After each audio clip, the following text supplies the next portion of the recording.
apakah Kristen itu agama Yesus atau agama Paulus? Ini Doni mau kasih peringatan. Oh, peringatan. Peringatan bukan buat Umi, buat yang nonton. Oh ya. Umi kan buat Umi. Bukan. Peringatan buat yang nonton, hati-hati dengan menonton video ini, itu bisa menimbulkan atau beresiko stroke mata. Apa itu? Bisa juga depresi, bisa juga mualaf, atau ketergantungan. Atau mualafah gitu ya, atau ketergantungan. Assalamualaikum warahmatullahi wabarakatuh. Alhamdulillahirrabbilalamin. Wassalatu wassalamu ala rasulillah. Berbahagia sekali pada hari ini saya bisa menyambangi guru kristologi, silaturahmi ya, dengan Ibunda Umi Irena Handono. Umi sehat Umi ya? Assalamualaikum. Alhamdulillah. Doni gimana? Alhamdulillah. Sudah lama juga ya Doni nggak kesini ya? Iya. Berapa bulan ya? Rasanya 2 tahun. Oh, rasanya 2 tahun. Lama juga. Ditambahin sama Umi 2 tahun. Alhamdulillah, semoga Umi sehat-sehat selalu. Amin. Ya Umi ya. Doni juga. Nah, jadi kalau ketemu guru kristologi kan, kalau nggak ngomongin kristologi kayaknya ada yang hambar Umi ya? Sebenarnya sih hambar enggaknya itu tergantung lidah kita. Oh, tergantung lidah. Yang jelas di atas langit masih ada langit lagi. Iya betul Umi. Nah seperti biasa, selain daripada kita saling menguatkan iman ya Umi ya, nah juga membentengi akidah umat Islam, kita berbicara mengenai perbandingan agama. Tapi kita sekali lagi, kita tidak boleh menghina agama orang lain, kita tidak boleh menghina sesembahan orang lain ya Umi ya. Betul, sesuai tidak ada maksud itu ya. Ya, sesuai dengan perintah Allah SWT. Nah, hari ini kita mau bahas apa nih Umi nih? Saya punya topik, tapi kalau Umi punya topik lain boleh. Apa? Coba kalau Doni. Kalau dari Doni ini, Kristen itu agamanya Yesus atau agamanya Paulus Umi? Ya oke, itu aja. Itu aja? Belum ya? Wah, ini sebuah topik yang mungkin bukan ini topiknya berarti ringan-ringan sedap gitu Umi ya? Ringan-ringan sedap, tapi memang keasliannya itu nampak banget ya. Ringan, sedap, tapi asli gitu ya. Ya, karena ya biar bagaimanapun Umi ya, kan saudara-saudara kita yang Kristen itu kan terus melakukan upaya-upaya pendangkalan akidah. Melakukan upaya-upaya pemurtatan atau bisa disebut upaya-upaya kristenisasi.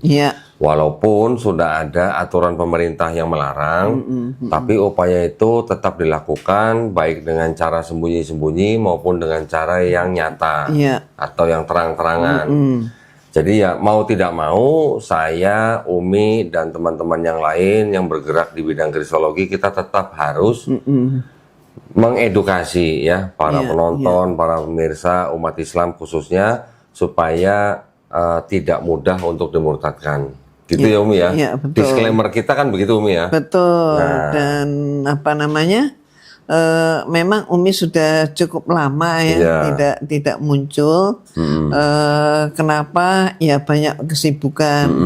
Nah, tapi juga perlu kita ingat bahwa apa yang kita sampaikan ini sebenarnya bertujuan adalah untuk menyatakan yang hak itu hak, yang batil itu batil. Walaupun memang dalam menyampaikan ini ya macam-macam lah reaksi yang ada yang paham, kemudian ada yang ingin menjalani kehidupan dengan baik, benar, tapi ada juga yang kemudian melakukan karakter assassination dan macam-macam seperti itu.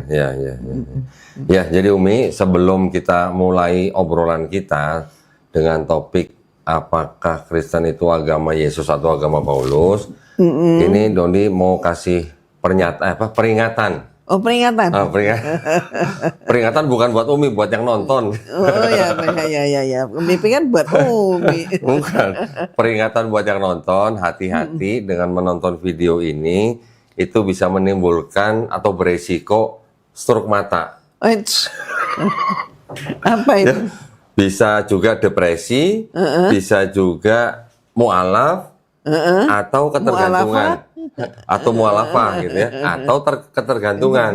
Nah, jadi ini kemarin ada apa namanya sepasang suami istri Umi datang ke tempat Dondi, cerita nonton video-videonya Dondi, ternyata istrinya kena stroke mata, gara-gara dia stres, depresi, nggak bisa ngomong ke siapa-siapa gitu. Nah, stroke mata, jadi ngelihat terus begitu. nggak tahu mungkin, tapi bener sakit fisik matanya. Terus akhirnya sampai dirawat, setelah sembuh baru mereka belajar. Terus alhamdulillah kemarin mereka berdua bersyahadat. Alhamdulillah. Tepat pada hari ulang tahun pernikahan mereka. Alhamdulillah. Jadi makanya Doni kasih peringatan nih, bisa menimbulkan stroke mata. Oh gitu. Jadi itu maksudnya ya. Iya, itu maksudnya. Artinya adalah ya Sudah ada kejadian. Ada kejadian. Jadi kita ya lebih baik berlapang dada. Iya. Terbuka saja, jujur-jujur saja. Ya, gitu. terutama jujur kepada diri sendiri Umi ya. Betul. Nah, ya. Baik Umi ini ya, Doni udah gak sabar nih bahasnya nih. Jadi kalau tadi ada topik Kristen itu sebenarnya agama Yesus atau Paulus. Nah, menurut pandangan Umi bagaimana? Iya. Ya jelas lah ya, secara sepintas saja ya kita akan tahu bahwa sebenarnya walaupun Paulus dan Yesus itu hidup di dalam zaman yang sama, hanya perbedaan selisih waktu kurang lebih 2 tahun, 2 atau 4 tahun ya Umi ya. 2 atau 4 tahun begitu ya. Yesus lebih muda begitu ya. Tapi mereka berdua ini tidak pernah bersatu. Selalu kalau yang boleh dibilang kalau yang satu ke kanan, yang satu ke kiri. Yang satu ke kanan, yang satu ke kiri. Dan kemudian kita juga di dalam Bible pun tidak pernah dinyatakan bahwa bahwa Paulus itu adalah murid Yesus yang inti. Itu tidak ada. Sama sekali itu tidak ada. Dan Paulus itu kemudian yang ada di dalam Bible menyatakan diri bahwa dia ngaku kalau dia sebagai pencari, penyiksa, pembunuh murid-murid Yesus. Iya, betul. Nah, itu yang dia lakukan.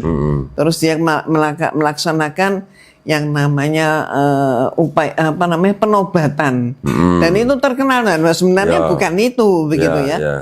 Kenapa? Karena saksinya pun tidak ada. Tapi keterkaitan Paulus gitu, sampai muncul ini Kristen ini buatan Yesus atau buatan Paulus, itu kita bisa melihat di mana sih sebenarnya Kristen itu ditetapkan. Pertama kali ya. Pertama kalinya. Dan kemudian kita bisa meneliti juga bahwa itu di Kisah Para Rasul ya, maka dinyatakan Paulus, Kisah Para Rasul pasal 11 ayat 26, di mana saat itu Paulus ini berhasil mengajak sebagian daripada murid-murid Nabi Isa yang melalui pendekatan melalui Barnabas, gitu ya. Dan kemudian mereka ini memang selama Nabi Isa ada di tengah-tengah mereka, Nabi Isa melarang mereka untuk keluar dari Yudea. Tapi ini dibawalah ke Antioquia. Antioquia itu sekarang ini ya letaknya di Turki Selatan lah gitu ya. Kalau nggak salah sekarang apa ya? Anatolia. Anatolia, ya. Di sana. Nah kemudian mereka ini Paulus ini mengumpulkan murid-murid Yesus dan berikut dirinya di dalam rumah yang sama selama kurang lebih itu 1 tahun. Dan setelah 1 tahun kemudian mereka menamakan diri bahwa mereka inilah Kristen. Jadi pertama kali disebut Kristen itu adalah peristiwa Antioquia. Jadi mereka berguru pada Paulus selama 1 tahun ya. Terus kemudian tanya jawab ini sebenarnya apa ini kaderisasi?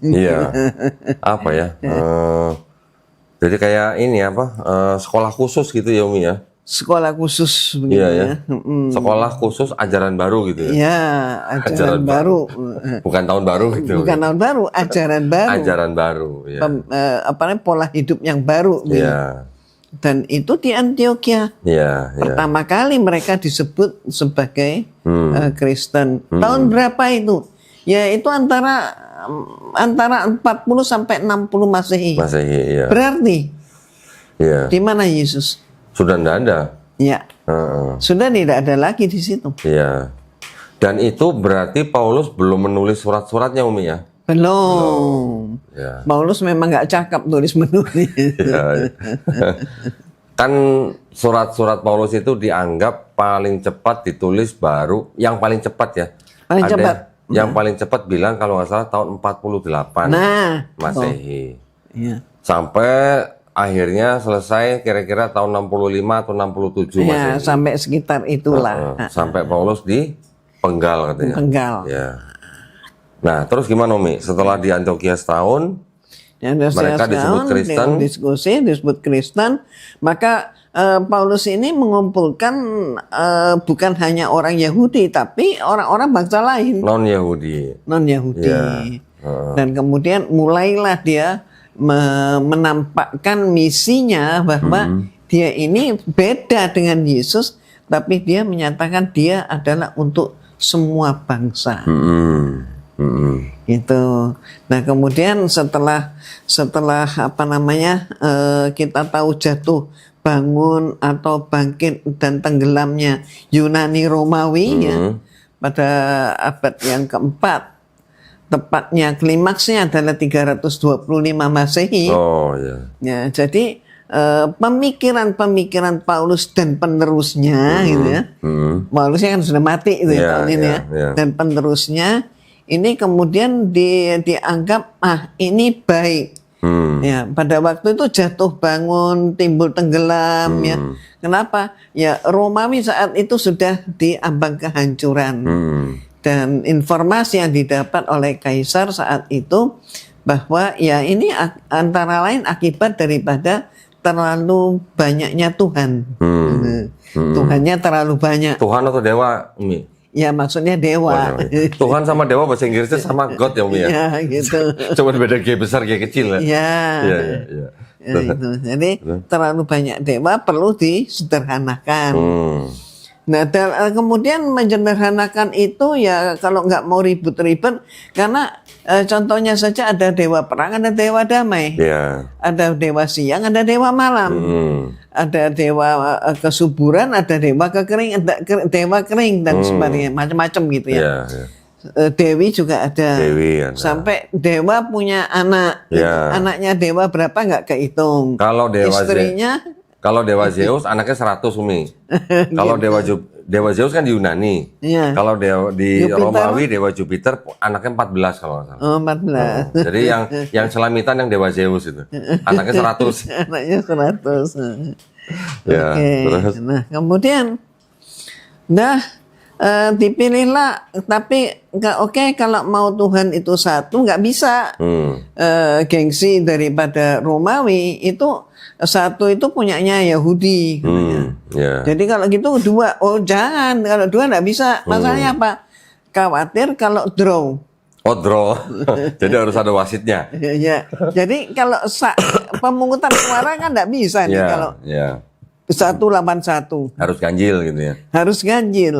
Konsekuensinya kalau sampai draw maka berarti kan akan terjadi keributan, perkelahian sampai memuncak kepada pembunuhan. Nah, sehingga sampai ke situ ya. Nah, kemudian oke, kalau begitu yang terganjil yang terkecil 3 dan pas 3. Karena apa? Ada pagan-pagan yang sebelumnya juga 3. Betul. Dan itu berhasil eksis mereka untuk sementara waktu gitu ya. Jadi 3 lah. Kalau 3, jadi gimana ini formulanya begitu kan? Mereka tidak bisa begitu saja meninggalkan dewa bapak. Itu dewa yang paling tinggi. Dewa yang paling tinggi. Jadi kalau di Yunani itu adalah Zeus, tapi kalau di Romawi adalah Jupiter. Nah ini siapa ini? Ya dewa bapak. Ya sudah dia aja, gitu. Maka kemudian segera diadopsi. Nah, kalau gitu sampel, maka patungnya Zeus saat itu dipakai sebagai patung Tuhan Bapa. Jadi kelihatannya orang ya. yang sudah tua jenggotnya panjang sekali gitu ya. Oh, Jadi kan konkret nih nyata ya, Tuhan itu ada karena ada patungnya. Tadi saya tertarik Umi bilang ganjil tapi yang terkecil gitu ya. Jadi ya cuma 3 gitu ya. Ya, 3. Kalau 1 sudah dipegang Yahudi. 3 berarti 3 tuh ganjil yang terkecil. Oh, pantesan kenapa enggak 5, kenapa enggak 7 ya. Kenapa enggak 101 gitu. Nah, kalau 101 geger lagi. Geger. Enggak ada bedanya sama sebelumnya gitu. Ya, gitu. Oke, jadi 3 karena ambil ganjil yang terkecil. Terus yang kedua siapa? Ya kalau begitu pakai aja itu yang tukang ribut. Siapa tukang ribut? Tukang ribut siapa? Tukang ribut siapa? Yahudi. Oh, Yahudi. Jadi siapa? Ya itu aja yang lagi diperbincangkan di mana-mana. Maksudnya Nabi Yesus. Isa. Oh, Nabi Mereka Isa, sebut Yesus ya. Yesus kalau dia sebagai apa? Tuhan Putra. Oh. Ya kemudian Yang pribadi kedua. Pribadi kedua. Terus pribadi ketiganya dari mana Umi? Siapa ini? Akhirnya waktu itu bahasa nggak selesai. Maka dilanjutkan pada momen berikutnya. 381. Siapa ini? 381 memutuskan bahwa nah ini adalah Roh Kudus. Karena nggak mungkin mau pakai Bapak Ibu Anak ya sama kayak pagan sebelumnya. Maka dengan mudah dituduh ini meniru pagan sebelumnya.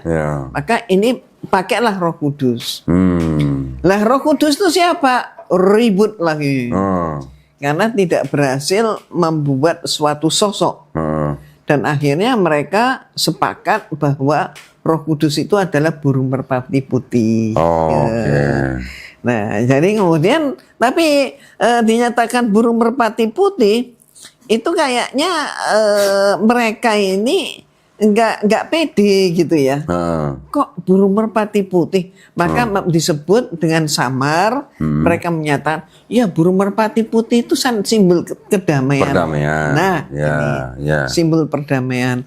Maka contohnya misalnya pernah terjadi di Car Free Day di Jakarta. Ini orang-orang mereka itu kan bagi-bagi itu liontin. Liontin kalau ditanya ini apa, tanpa ditanya pun mereka bilang ini simbol perdamaian. Padahal maksudnya itu Tuhan Roh Kudus.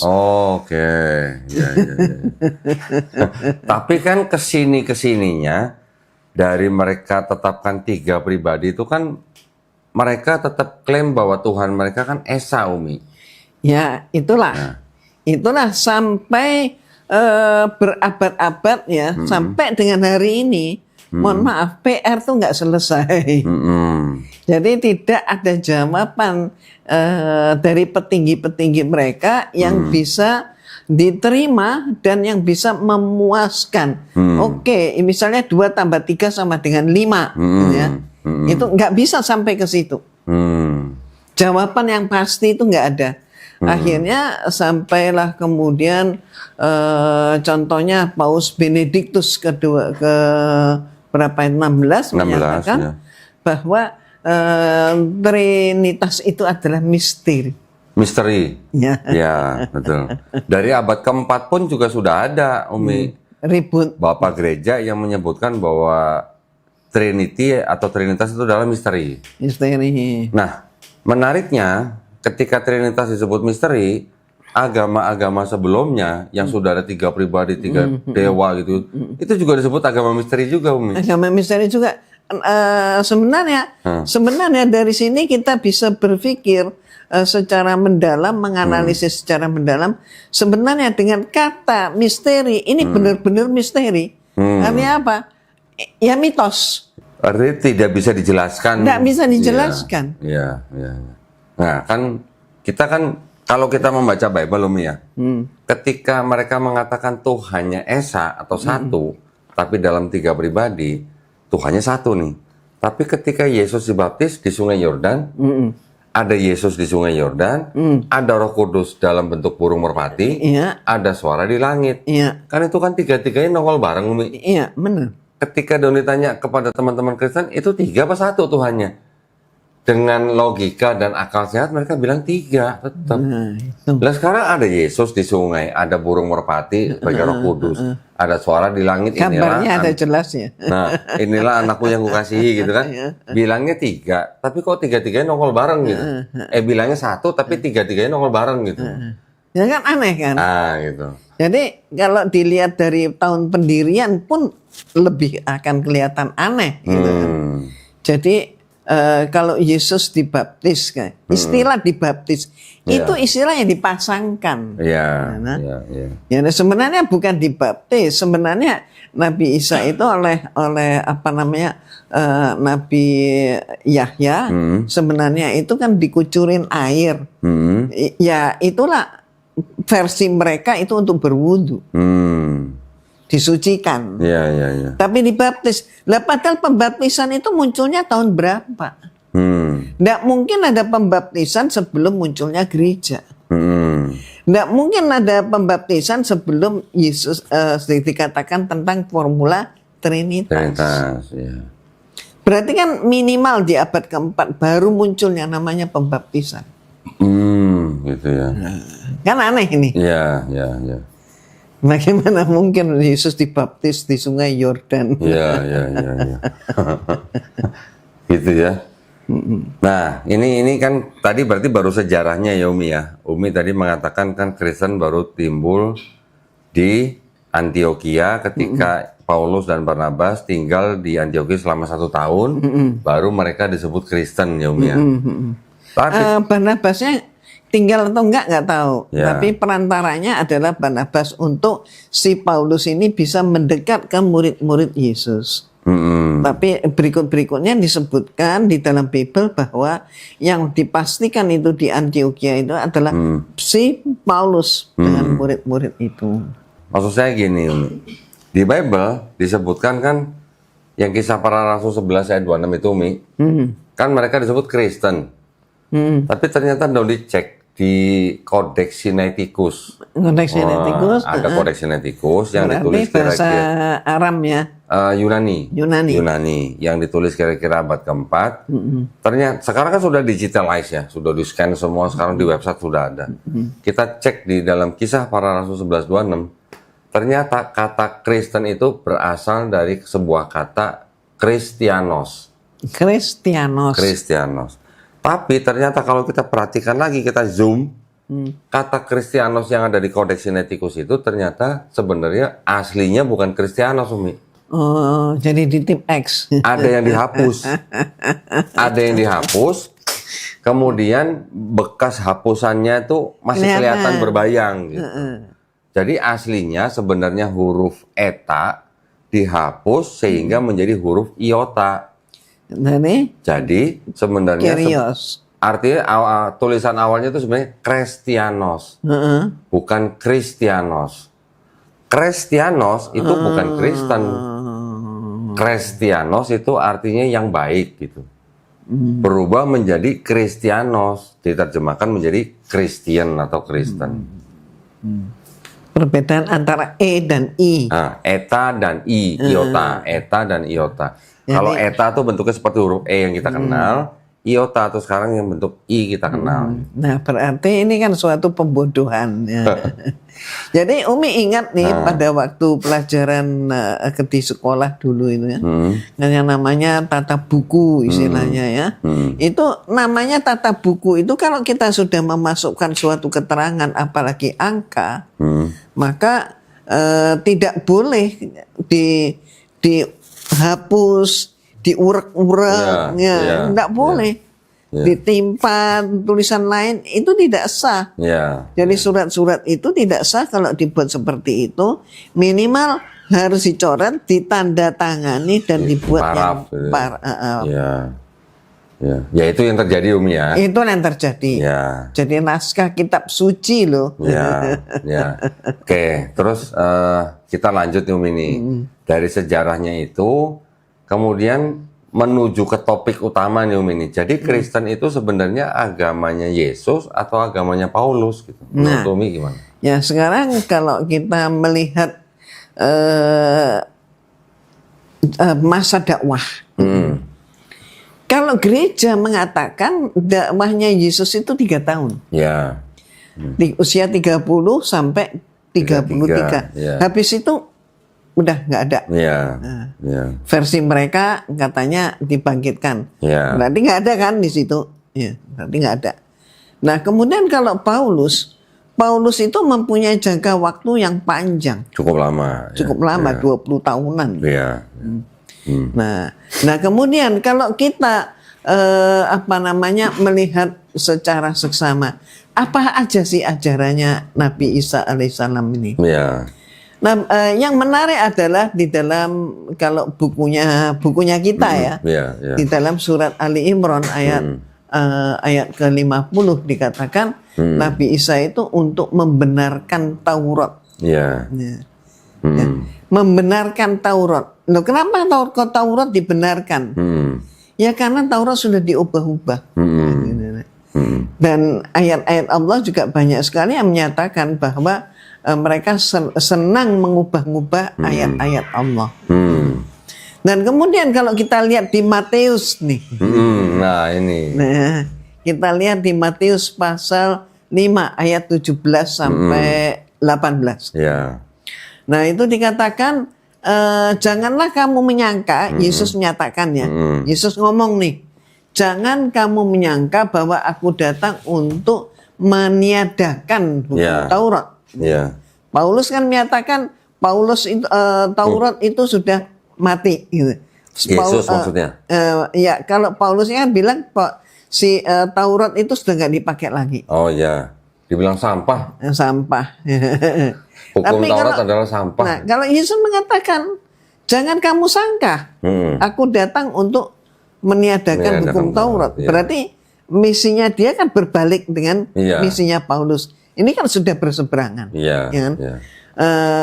Malah Nabi Isa menjamin di dalam Matius pasal 5 ayat 17 sampai 18, satu iota pun tidak akan berubah dari hukum Taurat. Iya, iya. Nah, kan itu ya. Betul. Nah, dari sini sudah jelas nih. Bagaimana yang namanya Paulus sebenarnya tidak sinkron dengan Nabi Isa alaihissalam. Iya. Dan kemudian kalau kita melihat kemana saja sebenarnya Yesus berdakwah. Nah itu pun beda, berseberangan lagi. Yeah. Nabi Isa menyatakan bahwa kamu hanya untuk domba-domba yang hilang dari umat Israel. Yeah. Dan itu di mana kita bisa lihat? Matius juga ada. Matius pasal 10 ayat 5 sampai dengan 6. Ya, itu dia sebutkan begitu. Malah juga di Matius pasal 15 ayat 24. Jadi dakwahnya Yesus itu yang mengatakan, aku diutus hanya untuk domba yang hilang dari umat Israel. Tapi Paulus menyatakan dia untuk seluruh dunia. Nah, ini kan sudah berseberangan lagi. Dan kemudian kalau kita lihat lagi, misalnya saja kita bisa melihat tentang masalah khitan. Kalau memang kalau tentang masalah khitan, maka ternyata Nabi Isa alaihissalam itu di khitannya itu ya usianya 8 hari. Masih 8 hari, masih orok gitu ya. Masih baby gitu. Paulus juga disunat 8 hari, Umi. Siapa yang bilang? Ada keterangannya nih. Nah, tapi kan untuk dia sendiri, Paulus sendiri kan juga sebenarnya mengaku sebagai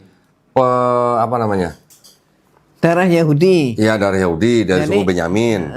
Ya kan? Jadi ibunya darah Yahudi tapi bapaknya Romawi. Bukan, bapaknya dari Yahudi, dari suku Benyamin, ibunya dari Tarsus. Oh, ibunya dari Tarsus. Tarsus Yunani. Nah. Terus tapi nih, disunat pada hari ke-8 Filipi 3 ayat 5 nih. Ya, ini kan Yesus. Bukan, Paulus. Ini Paulus nih, ini. Jadi dia mengaku ya sama sebenarnya dia pengikut Taurat yang taat sebenarnya.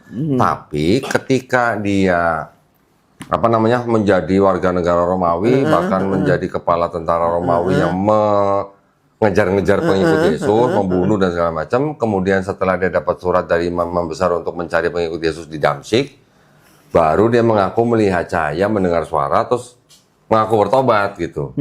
Setelah bertobat itu dia menjadi pemberita tentang Yesus.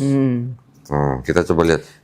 Malah ajaran Paulus itu menyatakan sunat atau tidak sunat itu bukan masalah. Justru malah, nah gitu, itu terjadi setelah Paulus mengaku bertobat, dia menjadi memberikan ide-ide baru. Yang tadinya Yesus tidak pernah mengajarkan dosa waris, Paulus jadi mengajarkan dosa waris. Dosa yang dilakukan oleh Adam dan Hawa menjalar kepada setiap manusia. Nah, untuk itu Paulus mengatakan bahwa hukum Taurat yang selama ini dia ikuti, dia berani mengatakan sudah dibatalkan dengan matinya Yesus di atas kayu salib. Jadi semua ditimpakan pada Yesus. Ya, jadi kalau Paulus sendiri sunat, Yesus sunat, ketika Paulus sudah mengajarkan bahwa hukum Taurat itu sudah dibatalkan dengan matinya Yesus di atas kayu salib, Paulus jadi bilang berbedanya begini, kamu kalau sunat, matinya Yesus di atas kayu salib malah jadi tidak berguna. Jadi yang berkembang di masyarakat kita, kebanyakan orang Kristen itu tidak bersunat. Kemudian ketika ditanya, kenapa kamu tidak bersunat? Ya, karena sunat itu sudah dibatalkan oleh Paulus. Karena sunat itu adalah budaya Yahudi. Jadi kemudian ya sunat di dalam Kristus. Nah ini betul. ada istilah sunat di dalam Kristus. Sunat hati. Sunat hati. Jadi fisiknya nggak usah sunat. Makanya orang Kristen juga nggak sunat. Gitu. Tapi kalau perpuluhan ada perpuluhan hati nggak Umi? Perpuluhan dompet. Dompet. Kalau sunat ada sunat rohani, perpuluhan ada perpuluhan rohani nggak Umi? Hatinya ya. Hati. Nah nih kalau di Filipi 3 Paulus bilang, Filipi 3 pasal 4 ya, sekalipun aku juga ada alasan untuk menaruh percaya pada hal-hal lahiriah, jika ada orang lain menyangka dapat menaruh percaya pada hal-hal lahiriah, aku lebih lagi disunat pada hari ke-8 dari bangsa Israel. Jadi Paulus dan Yesus sebenarnya sama-sama disunat pada hari ke-8 karena mereka kan bangsa Israel, bangsa Yahudi. Nah, cuman ya itu setelah insiden Paulus mengaku melihat cahaya, mendengar suara pada waktu dia melakukan perjalanan ke Damsyik, semenjak itulah ajarannya Paulus jadi malah berbeda dengan apa yang dia yakini selama itu gitu. Malah berbeda dengan apa yang diajarkan oleh Yesus. Nah terus coba itu tadi berapa 1 Korintusnya? Atau yang tadi yang sunat Filipi 3 ayat 5. Coba pasal 1 ayat 1. Filipi. Oh iya, Filipi 1 ayat 1. Dari Paulus dan Timotius. Nah ini berarti ini kan ajarannya Paulus. Iya. Memang Filipi kan surat Paulus gitu. Nah, kepada jemaat. Berarti sebenarnya Paulus itu berapa banyaknya di dalam Perjanjian Baru dengan surat-surat yang dilampirkan di Perjanjian Baru itu bisa kita lihat adalah sekitar 70% ajarannya dia. Dari 27 buku di dalam Perjanjian Baru dianggap ada 13 yang ditulis oleh Paulus. Ada yang bilang 14 dengan kitab Ibrani. Tapi Ibrani sudah hampir semuanya bilang itu bukan tulisan Paulus. Dari 13 surat Paulus yang di Perjanjian Baru, ternyata Umi, menurut ahli-ahli Perjanjian Baru juga, dari 13 itu yang dianggap benar-benar ditulis oleh Paulus hanya 7. Yang 6 ditulis oleh Paulin. Paulin adalah orang-orang yang mengikuti pemikiran Paulus. Parah kan? Nah, jadi sebenarnya ini ada percampuran antara tulisan Paulus sendiri dan orang-orang yang mengikuti pemikiran Paulus. Ini yang menjadi ajaran baru yang sekarang diikuti oleh saudara kita yang Kristen. Iya, jadi berarti Nabi Isa setelah Nabi Isa nggak ada, udah dirubah sama Paulus. Setelah dirubah sama Paulus, pengikut Paulus pun merubah. Jadi makanya kalau kita nyatakan berbahagialah umat Islam yang tidak pernah membuang atau berpikir untuk membuang naskah asli, teks asli, dan apalagi diterjemahkan demikian saja. Sementara mereka ini menerjemahkan demikian saja. Dan ternyata kita lihat nih simpang siurnya. Banyak sekali umat yang tidak paham tentang hal ini. Umat mereka, ya umat mereka itu tidak paham tentang hal ini. Dan seolah-olah semuanya itu ya dilakukan kalau ada pertanyaan ya semata-mata untuk pembelaan saja. Dan ini berhasil. Mereka berhasil dengan mengubah-ubah itu. Maka Kristen bertahan sampai hari ini ya karena berhasil mengubah-ubah itu. Tapi mohon maaf, kalau kita lihat sebaliknya adalah betapa mohon maaf menjadi tidak asli lagi ajaran-ajaran itu. Dan yang masih murni hanya ada satu, yaitu Al-Qur'an. Iya. Nah, Umi, tadi Doni tertarik gini. Kan kalau kita baca di 4 gospel, Matius, Markus, Lukas, Yohanes, dibandingkan dengan surat-surat Paulus.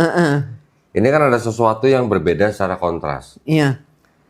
Tadi saya tertarik Umi mengatakan bahwa di Matius 5, 17-18 bahwa 1 iota pun kan tidak boleh akan berubah, dihilangkan, gitu kan. Nah, di dalam Matius juga, Yesus juga menyuruh atau memerintahkan bangsa Israel itu untuk apa? Mengikuti ajaran orang Farisi. Nah, dikatakan lagi di Matius 23 ayat 1, kan gini tulisannya ini, saya bacakan aja. Ini dianggapnya kan perkataan Yesus kepada bangsa Israel, ya kan? Bunyinya kira-kira begini. Maka berkatalah Yesus kepada orang banyak. Nah, orang banyak ini berarti kan orang Israel. Dan kepada murid-muridnya. Pada murid-muridnya Yesus sendiri, katanya, ahli-ahli Taurat dan orang-orang Farisi telah menduduki kursi Musa. Kalau boleh diartikan, ini kan berarti kan orang Farisi dan ahli Taurat ini sudah menduduki kursi Musa, artinya sudah menggantikan Musa, yang sudah tidak ada, gitu kan? Sebab itu turutilah dan lakukanlah segala sesuatu yang mereka ajarkan kepadamu. Yesus memerintahkan orang banyak dan murid-muridnya untuk mengikuti dan melakukan apa yang ahli-ahli Taurat dan orang-orang Farisi ajarkan kepadamu. Yang diajarkan sama ahli Taurat dan orang Farisi kan Taurat. Pasti Taurat dong. Berarti kan Yesus sebenarnya memerintahkan murid-muridnya dan bangsa Israel untuk mengikuti hukum Taurat. Betul kan? Terus ada lagi yang lain. Nah, tetapi janganlah kamu turuti perbuatan-perbuatan mereka karena mereka mengajarkannya tetapi tidak melakukannya. Di lain pihak, Yesus juga mengkritisi ahli Taurat dan orang Farisi bahwa mereka adalah orang munafik. Mereka mengajarkan tapi tidak melakukannya.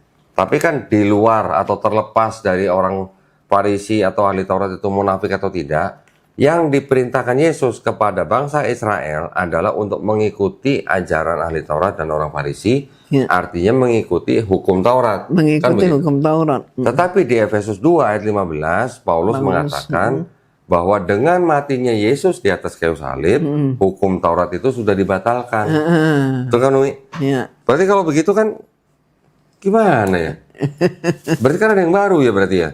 Ya, jadi kan berarti kalau seperti itu sebenarnya Paulus inilah yang membuat cerita-cerita ya tentang kematian Yesus, tentang penebusan dosa ini ya.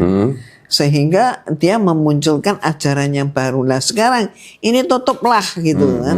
Ini tutup, sekarang yang dipakai yang ini aja. Enggak, maksud Doni gini, hukum Taurat itu yang menurunkan siapa? Kan Tuhan Yang Maha Esa ya Umi ya? Iya.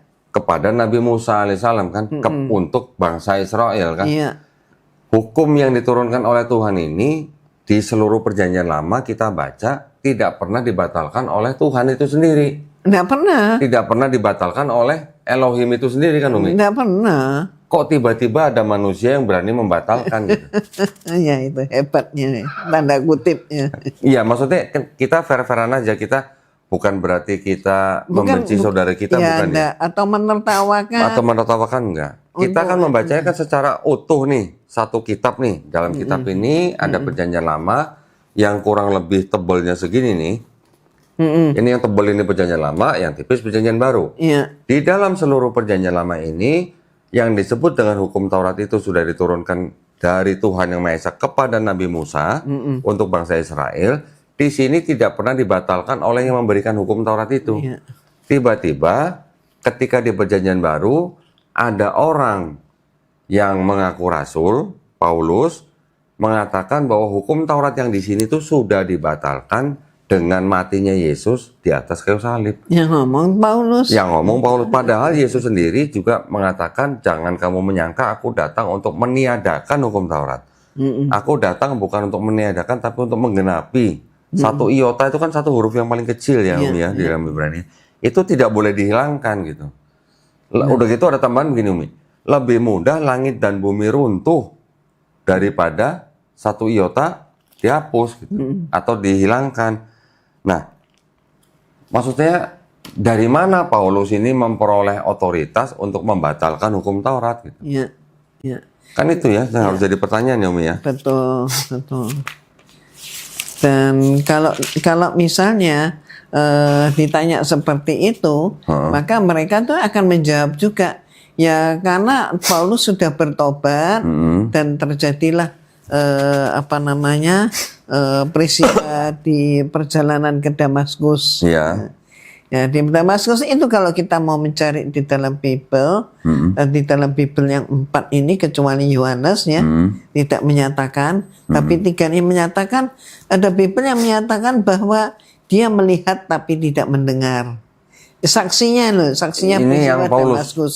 yang Paulus, Umi, bukan di 4 Gospel, di Kisah Para Rasul, Umi. Ya, itu adanya di situ. Ya. Tapi kalau kita lihat rujukannya, di 3 ini, yang satu mengatakan dia melihat tapi tidak mendengar. Oh gini, Umi. Ya, yang itu adanya di Kisah Para Rasul, ada 2 cerita di dalam Kisah Para Rasul, yaitu Kisah Para Rasul pasal 9 dan pasal 22. Ya, Nah, pasal 9 dan pasal 22 itu keterangannya ada kontradiksi. kontradiksi memang. Ada yang bilang Paulus kan Paulus kan melihat cahaya mendengar suara. Teman-temannya ada yang bilang cuma melihat tapi tidak mendengar. Ada yang mendengar, Ada yang mendengar tapi juga tidak melihat. melihat. Nah, itu ada 2 cerita yang berbeda, yang mana jawaban dari teman Kristen bahwa itu diceritakan di depan audiens yang berbeda. Tapi kenapa harus berbeda? Kenapa harus berbeda? Ya. Harusnya kan sama. Seharusnya kan siapapun audiensnya ceritanya harusnya sama gitu. Harusnya kan konsisten. Oke lah, itu perbedaan itu entah dari mana ceritanya. Tetapi yang jelas kan Paulus kan mengajarkan sesuatu yang tidak diajarkan oleh Yesus ya. Ya. Umi ya. Yesus tadi mengajarkan kepada bangsa Israel untuk mengikuti ajaran ahli Taurat dan orang-orang Farisi. Kemudian Yesus sendiri juga mengatakan kepada bangsa Israel di Matius 18 ayat 3, jikalau kamu tidak bertobat dan menjadi seperti anak kecil ini, kamu tidak akan masuk ke dalam kerajaan surga. Bertobat dan menjadi seperti anak kecil. Anak kecil. Kalau anak kecil konotasinya bagaimana, Umi? Ya nggak tentu pemikirannya juga Polos ya. polos. Polos. Terbatas hanya usianya itu. Ya. Kalau nggak polos berarti kan istilahnya dia masih bersih lah gitu ya. Masih bersih. Nggak ada Itulah dosa. sebabnya secara hukum anak kecil kan tidak bisa menjadi saksi. Iya, betul. Betul. Jadi ketika sudah penuh, sudah akil, sudah balik, gitu ya, baru boleh. Ya. Ya artinya kalau anak kecil itu kan konotasinya polos atau tidak ada dosa. Tetapi kan di lain pihak Paulus mengajarkan bahwa dosa yang dilakukan oleh Adam dan Hawa itu sudah menjalar kepada setiap keturunannya. Ya. Jadi ketika bayi lahir sudah bawa dosa waris. Dosa waris itu sampai akhir zaman. Nah, berarti kalau ada bayi lahir 3 hari meninggal, bawa dosa waris, Kemana dia? kira-kira kemana? ya ini yang sangat berbeda ya Ya. dengan ajaran agama kita, bahwa semua anak yang lahir, anak siapapun, walaupun dia anak pelacur Ya. yang tidak diketahui bapaknya, Betul. anak itu, bayi itu adalah bayi yang suci, Bayi yang fitrah. fitrah. Ya, betul. Jadi kan Jadi nggak istilah match. haram itu Iya. untuk anak bayi itu enggak ada. Yang haram itu ya perbuatan yang dilakukan Orang si laki tuanya. dan perempuan. Iya, betul. Nah, jadi kan kalau kita melihat lagi dari sisi lebih utuh lagi, Yesus sendiri yang Umi tadi bilang bahwa Yesus melayani diperkirakan selama 3 tahun atau ada yang bilang 3 tahun setengah. Yesus sendiri juga tidak pernah mengucapkan kata Kristen Nggak pernah. atau mengajarkan agama Kristen. Atau menyebut aku Tuhan, nggak pernah juga. Menyebut aku Tuhan sudah jelas. Tetapi yang jelas ketika Paulus dan Barnabas dan murid-muridnya 1 tahun di Antioquia baru mereka disebut Kristen. Berarti kalau begini, pertanyaan Dondi gini, kalau begitu apakah Yesus pernah mengajarkan agama Kristen? Nggak pernah. Berarti kan nggak pernah. Nggak pernah. Nah, berarti kalau gitu Kristen ini ajaran Yesus atau ajaran Paulus? Ya Paulus Paulus. lah. Umi jawabnya, ya Paulus. Nah, kan gini lagi Umi. Ya, kita kan cuma tinggal aja baca teks ya Umi ya. Kita hanya baca teks. Yesus sendiri kalau nggak salah kan pernah mengatakan di Matius 23 ayat 15. Nah, kita kembali. Ini Doni sharing nih ya Umi ya. Ada ayat bunyinya begini. Matius 23 ayat 15. 15. Celakalah kamu, ahli-ahli Taurat. Ini ya, seperti tadi yang Doni baca dari ayat 1. Celakalah kamu, hai ahli-ahli Taurat dan orang-orang Farisi. Hai kamu orang-orang munafik. Sebab kamu mengarungi lautan dan menjelajah daratan untuk mentobatkan 1 orang saja menjadi penganut agamamu, dan sesudah ia bertobat, kamu menjadikan dia orang neraka yang 2 kali lebih jahat daripada kamu sendiri. Ini kritikan atau teguran atau peringatan Yesus kepada ahli Taurat dan orang-orang Farisi. Ya. Jadi mereka dikatakan mereka mengarungi lautan untuk menobatkan 1 orang, tapi ketika orang itu sudah bertobat, orang itu malah lebih jahat 2 kali lipat daripada orang-orang Taurat dan ahli Farisi. Paulus orang Farisi bukan? Orang Farisi juga? Iya. Ya kan? Ada di Filipi 3 ayat 5 yang tadi. Iya. Juga Paulus juga ahli Taurat. Ada di Filipi 3 ayat 6. Nah, kita langsung baca aja. Disunat pada hari ke-8 dari bangsa Israel dari suku Benyamin, orang Ibrani asli, tentang pendirian terhadap hukum Orang Taurat. Ibrani asli gimana? Terusnya gini, Umi.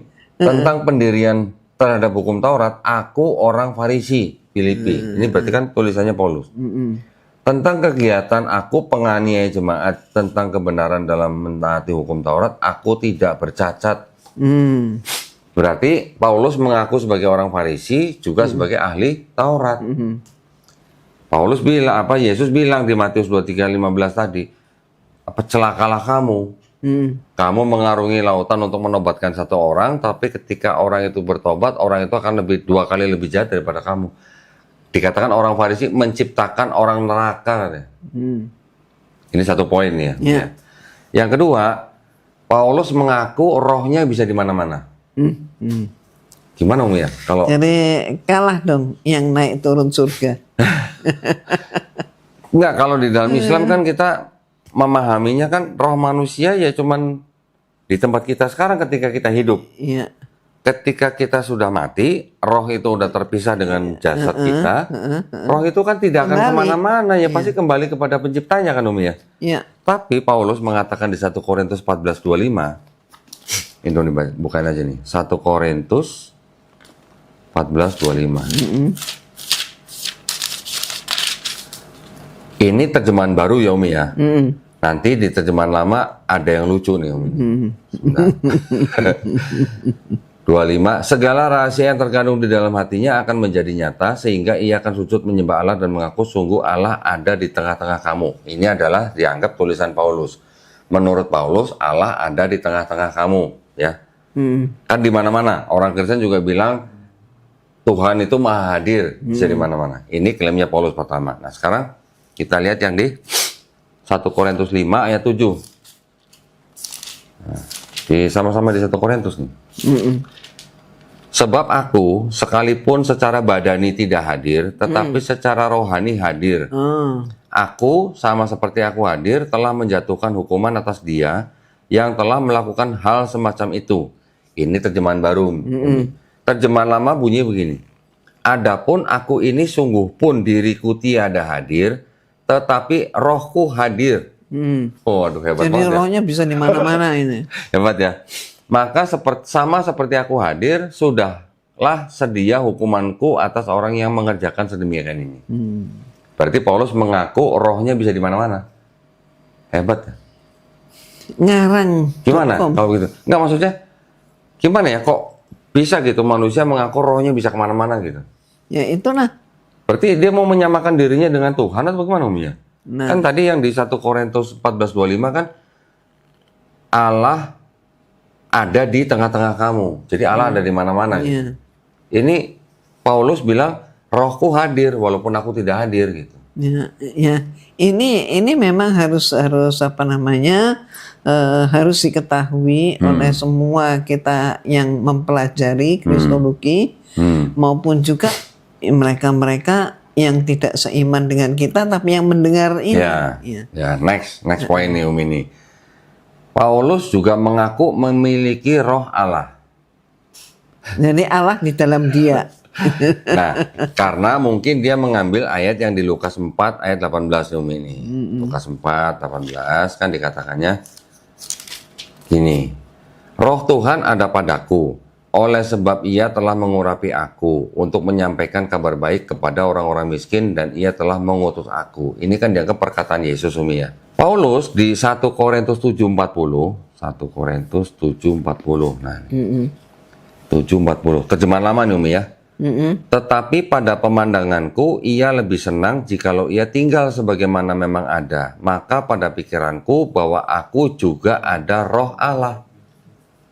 Jadi berarti dia mengatakan. Berarti kurang lebih sama dengan Yesus dong. Ya. Berarti Allah adalah ada di dalam dia. Ya. Kalau terjemahan baru juga sama. Aku juga mempunyai roh Allah. Oke. Yang berikutnya. Orang Kristen kan sering mengatakan bahwa Yesus itu Tuhan karena Yesus berkuasa mengampuni dosa. Nggak kalah Paulusnya Umi.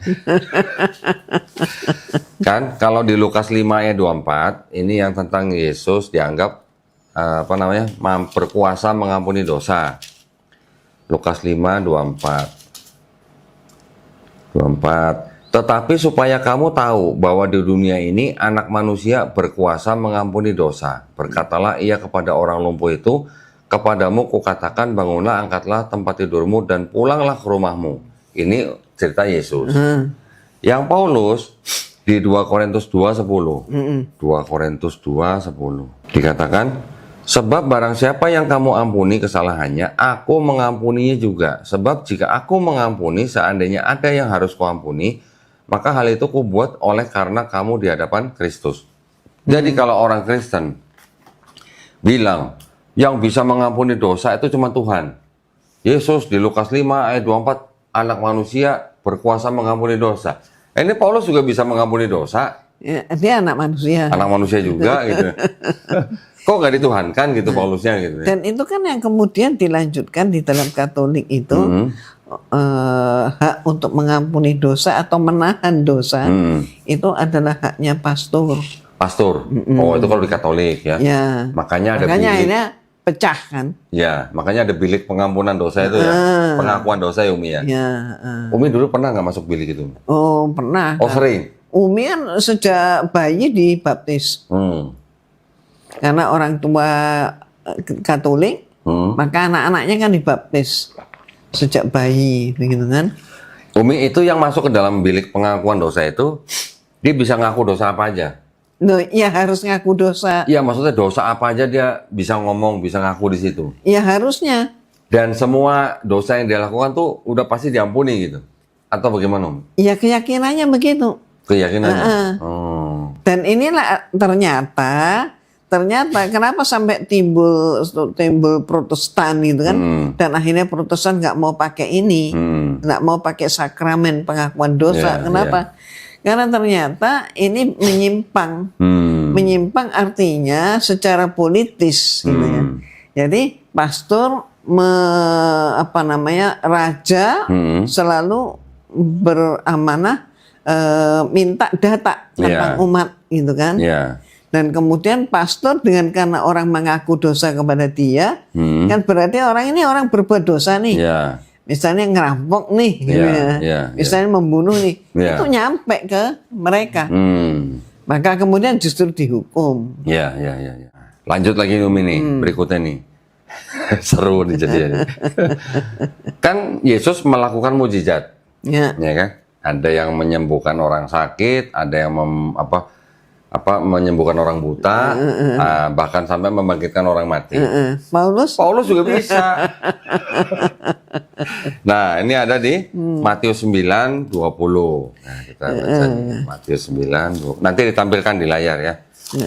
Supaya para pemirsa juga bisa mengikuti. Matius 9:20 sampai 22. Pada waktu itu, seorang perempuan yang sudah 12 tahun lamanya menderita pendarahan, maju mendekati Yesus dari belakang dan menjamah jumbai jubahnya. Karena katanya dalam hatinya, asal ku jamah saja jubahnya, aku akan sembuh. Tetapi Yesus berpaling dan memandang dia serta berkata, teguhkanlah hatimu, hai anakku, imanmu telah menyelamatkan engkau. Maka sejak saat itu, sembuhlah perempuan itu. Jadi ada perempuan, sudah 12 tahun sakit pendarahan, dia ingin sembuh, kemudian dia mendekati Yesus, dia hanya pegang ujung jubahnya, dia beriman bahwa dia akan sembuh. Itu jubahnya sedang dipakai sama Yesus, ya kan? Ya. Paulus di Kisah Para Rasul 19 dikatakan oleh Paulus Allah mengadakan mujizat-mujizat yang luar biasa. Bahkan orang membawa sapu tangan atau kain yang pernah dipakai oleh Paulus dan meletakkannya atas orang-orang sakit, maka lenyaplah penyakit mereka dan keluarlah roh-roh jahat. Sapu tangan atau kain yang bekas dipakai sama Paulus, dibawa sama orang, diletakkan di atas orang sakit, orang itu sembuh. Iya, sembuh. Lebih hebat mana, Umi? Ya, hebat Paulus ya. Kalau Yesus lagi jalan, jubahnya dipegang, orang sembuh. Ini kain sapu tangannya Paulus dibawa orang, buat nyembuhin orang bisa. Berarti hebatan Paulus berarti ya? Nah, itu nah. Satu lagi yang membangkitkan orang mati. Yohanes 11 ayat 41. Ketika diceritakan Yesus membangkitkan Lazarus. Kan? Yohanes 11. Siap lu jangan ketawa-ketawa dong kalau dibacain Bible. Doni yang baca dia yang ketawa. Teringat masa lalunya. Hah? Emang iya? Oh, ya. Yohanes 11, 41 sampai 44. Maka mereka mengangkat batu itu, lalu Yesus menengadah ke atas dan berkata, Bapa, aku mengucap syukur kepadamu karena engkau telah mendengarkan aku. Aku tahu bahwa engkau selalu mendengarkan aku, tetapi oleh karena orang banyak yang berdiri di sini mengelilingi aku mengatakannya, supaya mereka percaya bahwa engkaulah yang telah mengutus aku. Dan sesudah berkata demikian, berserulah ia dengan suara keras, Lazarus, marilah keluar. Orang yang telah mati itu datang keluar, kaki dan tangannya masih terikat dengan kain kapan, dan mukanya tertutup dengan kain peluh. Kata Yesus kepada mereka, bukalah kain-kain itu dan biarkan ia pergi. Jadi ini ceritanya di Yohanes pasal 11, 41-44, diceritakan Yesus membangkitkan Lazarus. Sebelum membangkitkan Lazarus, Yesus berdoa dulu. Iya. Iya kan? Bilangnya apa? Bapa, aku mengucap syukur kepadamu karena engkau telah mendengarkan aku. Aku tahu bahwa engkau selalu mendengarkan aku, tetapi oleh karena orang banyak berdiri di sini mengelilingi aku mengatakannya supaya mereka percaya bahwa engkaulah yang telah mengutus aku. Berarti Yesus ketika mau membangkitkan Lazarus, dia minta izin dulu sama Tuhan ya, Umi ya. Kita baca di Kisah Para Rasul 20 ayat 9. Kisah 20 ayat 9. Wah, ini canggih nih Umi nih.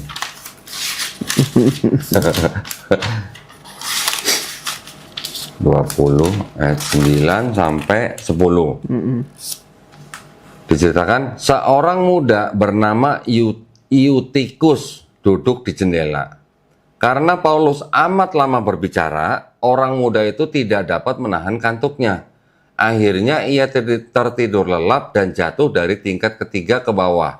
Ketika diangkat orang, ia sudah mati.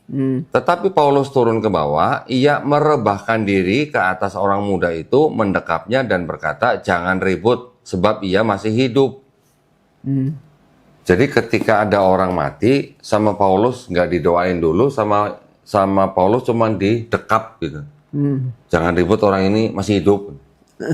Jadi pertanyaannya, apakah orang itu memang benar sudah mati, ataukah memang Paulus lebih hebat kuasanya daripada Yesus gitu? Ya, Ya kan? jadi bisa kita lihat ini tadi surat ini dari surat apa? Kisah para Rasul. Kisah para Rasul, Iya. gitu kan? Nah, Jadi ini kan kita tahu siapa yang penulisnya Kisah para Rasul. ya, kalau tradisi Kristen, Kisah para Rasul katanya yang menulis Lukas, katanya. Tapi sebenarnya ahli-ahli Perjanjian Baru juga sudah meragukan, gitu kan? Lukas ini sendiri kan juga bukan orang yang pernah bertemu Yesus secara langsung. Lukas ini sendiri kan hanya dianggap sebagai tabib dan teman seperjalanannya Paulus, gitu kan?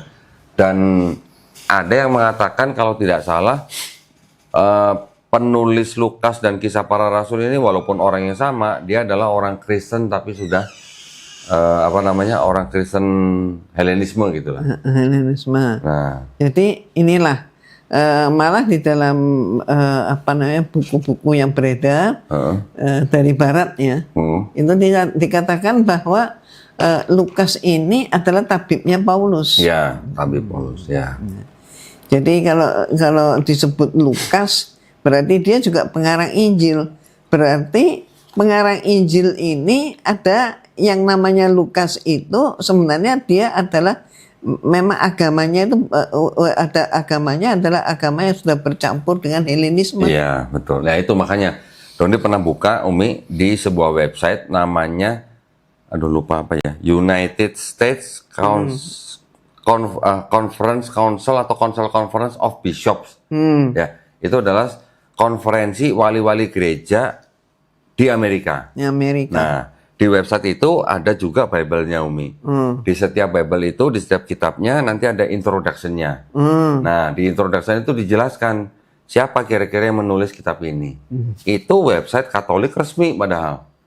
Yang mengatakan bahwa yaitu Paulus dan Kisah para Rasul dianggap ditulis oleh orang yang sama, dan itu bukan ditulis oleh orang yang bernama Lukas sebenarnya. Nah, sering gereja begitu. Iya. Jadi gereja itu di dalam membuat surat-surat karena dikarang oleh Lukas.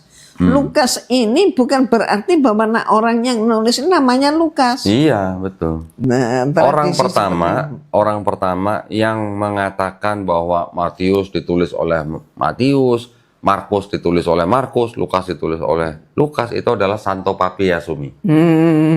Santo Papias di tahun 130 Masehi. Orang kedua yang mengatakan bahwa Matius, Markus, Lukas, Yohanes ditulis oleh orang yang bernama Matius, Markus, Lukas, Yohanes adalah Santo Irenaeus di tahun 180 Masehi. Berarti sebenarnya itu adalah hanya tradisi. Tradisi saja. Nama-nama yang diberikan kepada kitab-kitab 4 gospel itu adalah nama-nama yang diatributkan. Betul, gitu. Diatributkan. Bahkan juga banyak yang sinonim. Ya, sinonim. Karena di 4 gospel itu sendiri tidak ada ayat yang mengatakan aku bernama Matius, Markus, Lukas, Yohanes menulis ini untuk siapa-siapa, nggak ada. Tapi ada satu hal lagi yang perlu kita ingatkan, pemirsa, bahwa menurut buku-buku sana itu dinyatakan bahwa Lukas ini menceritakan tentang kehidupan gurunya yaitu Paulus sebagai Yesus. Oke. Makanya tadi bisa ada cerita-cerita Paulus juga tidak kalah hebat dengan Yesus ya. Betul. Gitu ya. Oke. Satu poin, Umi. Ini tadi kan kita sudah bicara bahwa Paulus mengatakan dengan matinya Yesus di atas kayu salib, hukum Taurat itu sudah batal. Ya. Kenapa berani-beraninya Paulus mengatakan hukum Taurat itu sudah batal?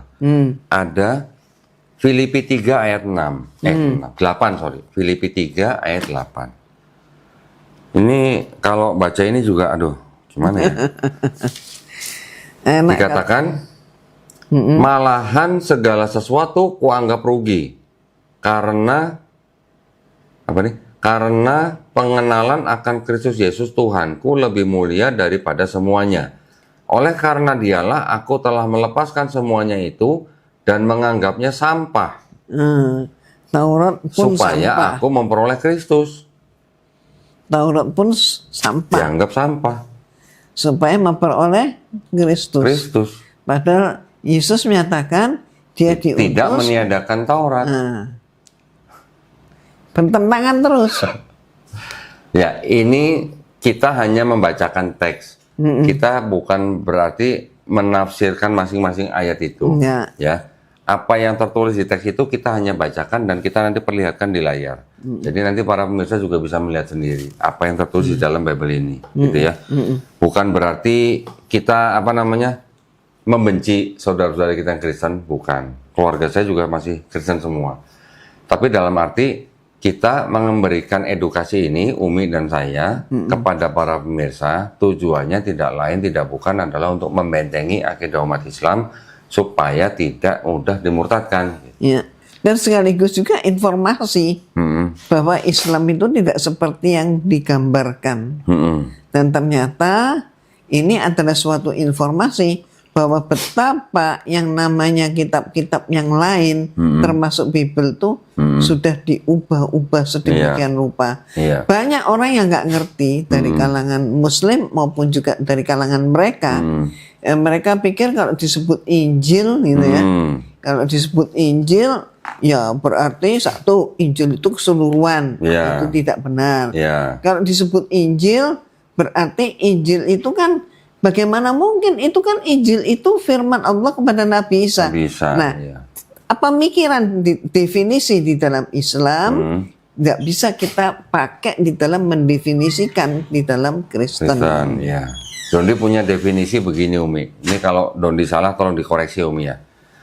Taurat, Zabur, Injil yang disebutkan dalam Quran itu adalah wahyu-wahyu yang diturunkan Allah SWT kepada Nabi dan Rasulnya untuk Bani Israel pada zaman itu.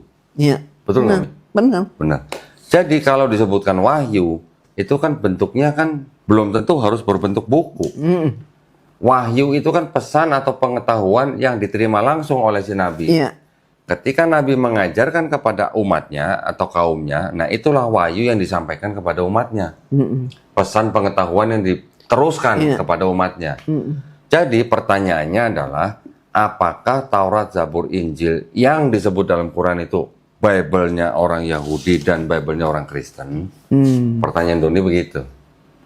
Nah, kalau menurut Dondi itu bukan. Taurat, Zabur, Injil yang disebut dalam Quran itu bukan Bible-nya orang Yahudi, juga bukan Bible-nya orang Kristen. Apalagi di dalam Bible-nya orang Kristen 2/3-nya punya Yahudi. Nah, jadi ketika umat Islam melihat misalnya sebuah kitab, ada tulisannya begini. Kitab Suci Injil. Nah, ini bukan Injil yang diterima oleh Nabi Isa alaihissalam. Nanti mereka bisa bertanya, kalau begitu mana kitab yang asli? Tadi saya sudah menyebutkan wahyu-wahyu. Jadi belum tentu berbentuk begini. Zaman Nabi Musa kan juga belum ada kertas. Zaman Nabi Daud juga belum ada kertas. Zaman Nabi Isa alaihissalam juga belum ada kertas. Jadi belum tentu berbentuk begini. Kata kitab sendiri dalam bahasa Arab, terutama khususnya di dalam Quran, konteksnya belum tentu berupa wahyu yang dibukukan begini. Kata kitab di dalam Quran itu artinya bisa juga hukum, ketetapan, perintah dari Allah SWT kepada suatu kaum tertentu, begitu. Jadi Doni sekali lagi katakan bahwa yang disebut dengan Taurat, Zabur, Injil itu bukan Bible-nya Yahudi, juga bukan Bible-nya orang Kristen. Karena kitabnya atau Bible-nya orang Yahudi ini ditulis dan disusun kira-kira 1000 tahun setelah Nabi Musa, 500 tahun setelah Nabi Daud. Sedangkan yang yang perjanjian baru, Keluaran, Kiamat, Bilangan, Ulangan. Ya, itu Taurat aja, itu Pentateuch. Sedangkan yang disebut dengan 4 Gospel, Matius, Markus, Lukas, Yohanes, itu pun ditulis kira-kira 30 sampai 70 lah, kira-kira 40 tahun setelah Yesus. Dan ditulis oleh orang-orang yang ternyata menurut ahli-ahli perjanjian baru sendiri, penulis 4 Gospel itu adalah orang-orang yang tidak pernah ketemu Yesus, bukan saksi mata langsung, tidak mengenal saksi mata langsung, ibaratnya orang-orang yang tidak pernah jalan bareng Yesus dan tidak pernah ngopi bareng Yesus gitu. Istilahnya begitulah. Betul. Nah, jadi kita umat Islam hati-hati jika kita melihat ada kitab tulisannya di sini Injil, nanti ada kitab di sini tulisannya Taurat misalnya. Hati-hati, itu bukan Taurat, Zabur, Injil yang dimaksud dalam Quran. Iya. Gitu. Kalau kita mau tahu di mana Taurat yang asli, justru adanya dalam Al-Quran. Di dalam Quran sudah terangkum semua. Iya, semuanya ada di situ. Iya, betul Umi. Alhamdulillah. Ada lagi Umi mungkin yang mau disampaikan atau mungkin pesan-pesan buat pemirsa gitu?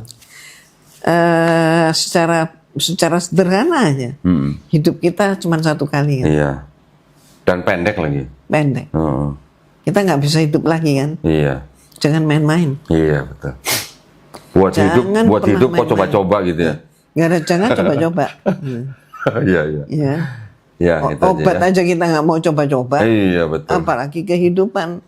Ya, Jadi ya, ayo sekarang kita pikir Iya. sudah saatnya untuk menentukan. Tuhan yang Maha Esa pasti cuma satu, Ya. karena kalau dua tadi kata Umi bisa berantem, Bisa berantem. draw, harus ada wasitnya. Jadi Tuhan pasti cuma satu, dan nggak mungkin Tuhan Sang Pencipta atau Tuhan yang Maha Esa ini menurunkan perintah yang berbeda-beda. Ya, Maksudnya perintahnya bisa sesuai dengan zamannya, tetapi ketika sudah final, ya sudah itu untuk semua manusia gitu. ya, Ya kan? Dan nggak mungkin juga ibaratnya Tuhan Sang Pencipta ini menurunkan hukum dan ketetapan yang berbeda-beda untuk satu jenis manusia yang sama. ya. Atau membatalkan. Atau membatalkan. Tuhan itu nggak pernah, kan, karena sifat Allah itu adalah maha benar. Iya. Maka dia nggak pernah membatalkan firman-Nya. Iya, jikalau ada syariat-syariat yang disempurnakan, syariat yang diturunkan sebelumnya itu hanya syariat-syariat yang khusus untuk bangsa tertentu Iya. dan juga untuk waktu tertentu, ya Umi ya. Tetapi ketika disempurnakan, ini sudah dianggap sesuai untuk semua manusia. Iya, betul. Betul ya Umi ya. Alhamdulillah Umi ya. Kita termasuk orang-orang yang berserah diri hanya kepada Allah Subhanahu wa Ta'ala. Amin. Terima kasih banyak Umi, Sama-sama, jazakillah, Dodi. khairan katsiran. Alhamdulillah. Semoga sehat selalu. Amin. Mudah-mudahan Amin. obrolan kita bisa menjadi dakwah buat teman-teman kita semua. Iya. Insya Allah juga bermanfaat buat para pemirsa ya. Ingat tadi di awal saya sudah memberikan peringatan, video ini bisa menyebabkan stroke mata, bisa menyebabkan galau, apa namanya, tapi bisa juga menyebabkan mualaf atau mualafah atau ketergantungan gitu. Jadi alhamdulillah kita sudah menyelesaikan obrolan kita nih Umi ya. Terima kasih banyak atas perhatiannya dari para pemirsa. Silahkan bisa mendukung perjuangan dakwah Umi Irana Handono yang Masya Allah sampai hari ini tidak pernah patah semangat. Juga silahkan yang ingin mendukung perjuangan kami di Yayasan Geraha Mu'alaf, semua dipersilahkan dengan mengirimkan ke nomor rekening yang ada di bawah ini, gitu ya. Nanti bisa ditambahin sama Kang Asep, Masya Allah. Terima kasih banyak sekali lagi. Kalau begitu kami mengucapkan terima kasih. Akhir kata, wabillahi taufiq wal hidayah. Wassalamualaikum warahmatullahi wabarakatuh.